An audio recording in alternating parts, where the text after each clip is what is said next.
Поехали обрабатывать заготовку тяжелее меня в один раз. Для этого с помощью кран-балки и магнитного крепежа перемещаем изделие на магнитную плиту. Фиксируем и собираем режущий инструмент. Как вы видите, все довольно-таки просто. Запускаем обработку. Ну и поддаваемый обработке материал, который вы сейчас лицезреете, это сталь с маркировкой 09G2S. Что?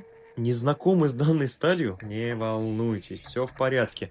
Мы уже давным-давно рассказали об этом в одном из наших уроков. И, кстати, ссылка на обучение в шапке профиля. Так вот, обрабатываем заготовку по контуру, сверлим, торцуем и фрезеруем паз по центру. Вуаля! Первая сторона готова.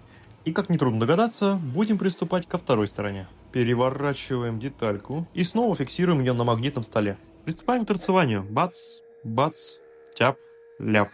И хочу немножко забежать вперед. После обработки данная деталь сваривается с другим коробом и подвергается дальнейшей фрезеровке. Ну а подробнее об этом расскажу вам во второй части.